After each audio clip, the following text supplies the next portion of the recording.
My mom wasn't in support of me sewing. Oh. I think she was more into like nursing. Oh, okay. And I was like, nah. You would have been a good nurse too. No. But we love you to stage for us. Thank you. Everybody's not my clients. Because some people will tell me my prices are okay. Somebody will tell me somebody said what? It's the price is exaggerated. I was like, whoa. Feel the breeze 90.9 Breeze FM. So the name is Chelsea Frimpong Darko. Okay. Yeah. And I think I've been in this business for about almost 6 to 7 years now. Wow. Yes. It hasn't been easy, but it's been good. I can imagine. Yeah.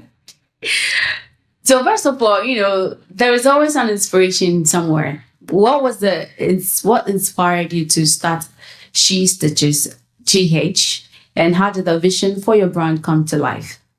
Okay. So growing up, when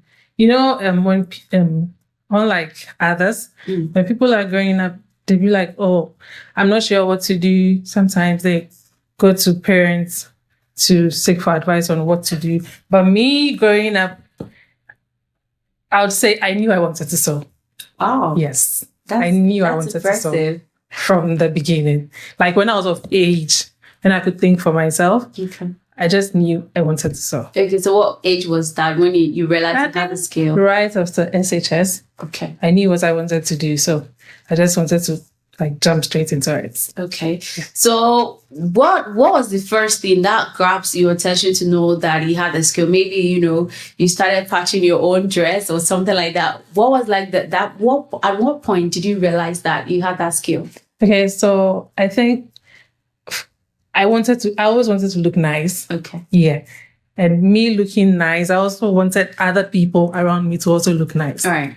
Yeah. And I loved drawing, like fashion illustration. Oh. Yeah. Wow. So, yeah. So talking about SHS, did you do projects for the school? Something that you really wanted to show out, or it was after SHS that you did? It was after SHS, because in SHS, I was supposed to do what we call visual art. Visual art, yeah. Yes, but I couldn't get the chance, so I did general art. Oh, that's which was a little bit waste of time, but okay. Yeah.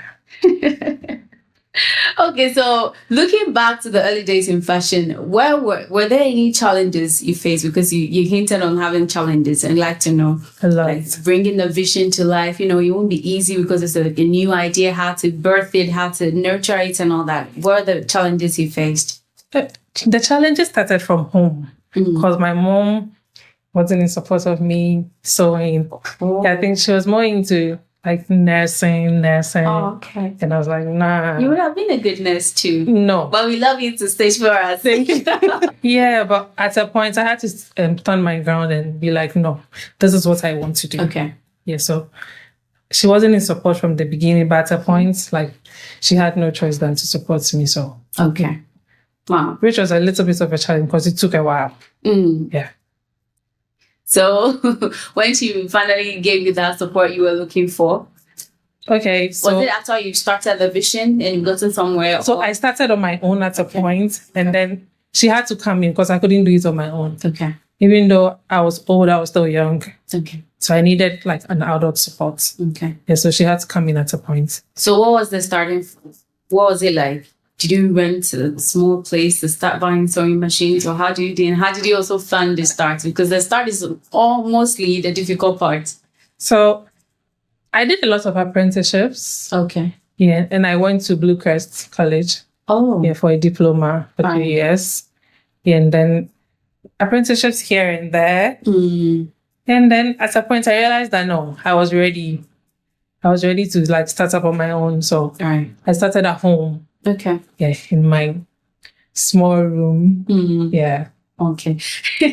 So what kind of fashion do you specialize in, and what sets your designs apart from the other brands out there? Okay, so we are into more of bridal. Bridal. Yes. Okay. Like gowns, kente, yeah, all those things. But we do birthdays, wedding guests, but more of bridal. Bridal. Yeah.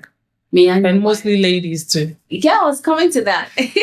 Why more of bridals? Did you have a special connection with making brides look fantastic, or is there a special reason why? it didn't really start from bridal. It starts from somewhere. So it was, when it started, it was everyday wear, just a two-piece top and down, and then gradually you advance. So I think now we've gotten to the stage where we are doing the big things. So and the big things are more of bridal stuff. So, yeah. Right. Okay, so I'd like to know why it's just women. Because your creations are beautiful. So I was wondering. I know Madam She and all that, but at least the men also want to feel your designs. We do men, but not as much as we do women. Okay. Yeah, there's a brand for men, Guy by She. Oh, okay. Yeah. Wow. Yeah. But we don't do as much as we do the women. And with women, it comes like every day. But men, once a while, when there's an occasion. But women, morning, afternoon, evening. They want to exactly. All right. So in 2019, you were awarded the Fashion Designer of the Year by CBG. CBase. Yes. Okay. CBase Awards. Yes. So I'd like to know, 2019, was it when you found your fit, or at the beginning, or at what point in your fashion journey were you awarded? Okay. So in 2019, I wouldn't say we were there, but we were there. Okay. Yeah, because surprisingly, to me, the name was out there without me even knowing. Okay. Yeah. So we're just there putting in the work. But like the more you put in the work, there are people behind who are watching. You never know who is watching. Right. Yeah. So I'd say we were there, but we weren't there as much as we are now. Yeah. But it was a great push. So yeah. It made us realize we're doing something good. Okay. Right. So have there been a standout point, a standout moment or pieces that you've worked on in your career that particularly made you so proud of your achievements? Yes, there have been a couple. Okay. Yeah, but recently we had this client, shout out to her. Okay. So she called. Mostly some clients call. All right. We don't even get to see them in person, but we are able to interact and make like something good for them. So she called, and then as usual, we spoke and everything. And then she had to come to Ghana for the fitting. Okay. And she was in Ghana, and then she came for the fitting and everything. And she loved the outfit that we did for her so much that 2 weeks after she left, she still called us to give us extra money. Wow. Yeah. So she couldn't get over it. So she had to send extra money. I love that. Okay, so has that been, what's like the most rewarding aspect of building She Stitch G8 so far, both like personally and professionally? I'd say like just waking up to know that I'm doing something that people love. Okay. Yeah. And the fact that I go out and then somebody sees me and be like, oh, I show the person that, oh, this might be like, wow, you did this. Like, okay, I'm doing something good. That's very impressive. So are there any upcoming projects that we have to look out for? Maybe something special out of the ordinary of what you do every day, or anything special that's... Yes, we have a bridal campaign coming up. We are releasing some of our 2025 bridal collections. Yeah, which is on the way. We are putting things in place. All right. Yeah, and we're hoping that we will be able to bring it out as we've planned. Yeah, okay. So they should look forward for that because we have beautiful designs. Okay. Yeah. So do you have people that you train to get this new idea innovative to also elevate their lives? Yes, okay. I have people that I work with. All right. Yeah, because I can't do everything alone. So yeah. Shout out to them. I'm sure they are watching at the shop. Oh, that's nice. I would like to know with this thing, it's not easy being a successful entrepreneur, starting from scratch and all that. So as a successful one, what personal values or principles did you lead by to help you shape, your business and your brand as a whole? Okay, so everybody is doing, like most people are doing what I'm doing, and it's not easy. Yeah, it's not easy to get there. But one thing I always tell myself that I'm good. Yes, no matter who started before me, I know I'm good. All right. Yeah, so that's what keeps me going. I like that positive energy. Yes, I'm good. I know I'm good. Okay. Yeah, so if you have that in mind and you don't get scared because now we are in March and with our bridal campaign, we decided to release the designs in January. Okay. And we couldn't do that.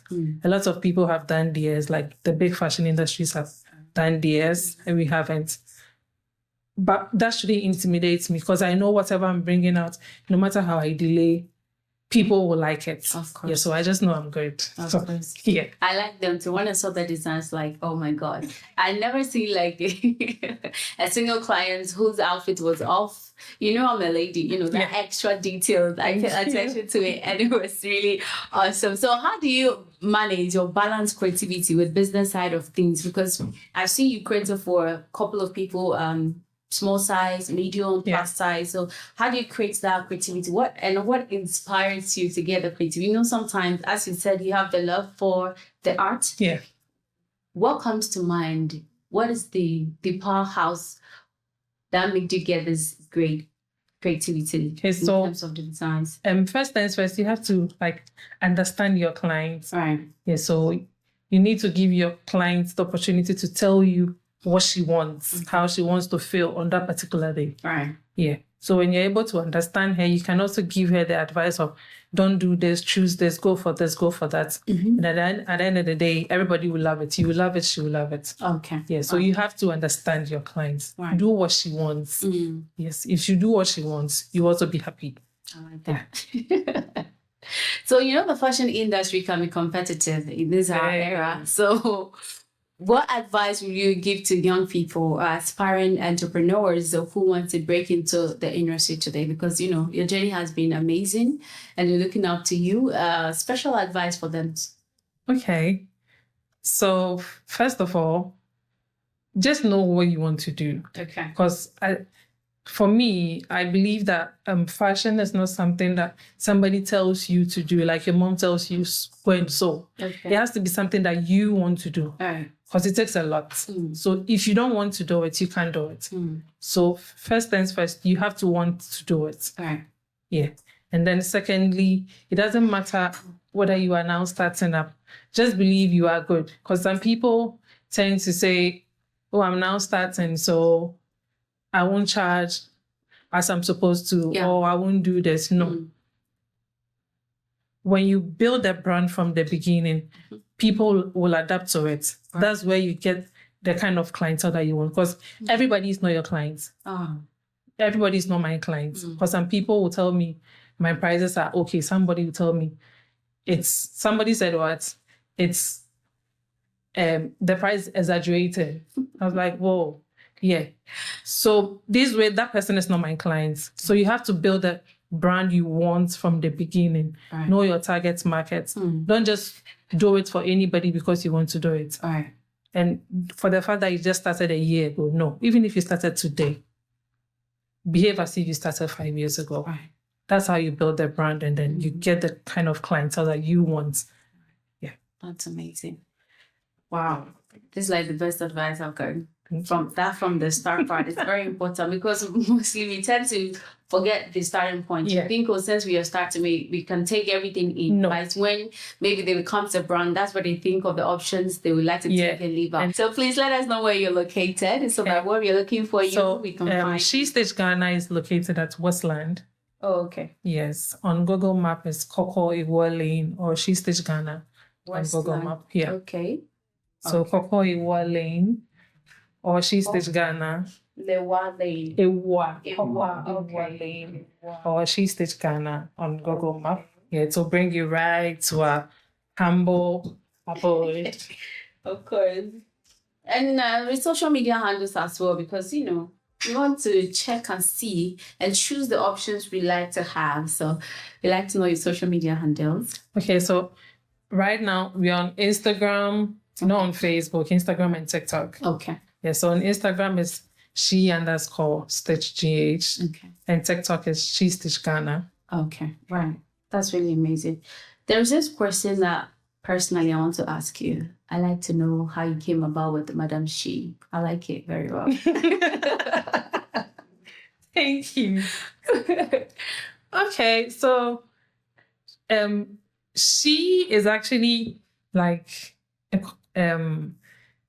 you see the way there's the Spice group of companies. Yes. Yeah, she is actually like a brand name for a lot of things. Oh, Yeah. So it's not just She Stitch Ghana. There's the sewing part of it. okay. Yeah. There's photography. Oh, There's makeup. right. There's a whole lot. Yeah, Yeah, so it's like She group of companies. Okay. Yeah, those ones are still coming up. Right. Yeah, I'll definitely be here to share all that. Yeah. We're definitely here for you. So since it's me, so it's Madam She. She. Yes. Wow. I like that. Okay. Wow. Because it sounds really feminine and, it's having this elegancy like She Stitches GH. When I heard it, I was really impressed. We are so happy to have you here for having Thank you time for for having us. me. And we're looking forward to do more interviews with you. When She Photography and She Makeups are ready, you definitely join We'll us. definitely be here to share everything. All right. Thank you. Feel the breeze 90.9 Breeze FM.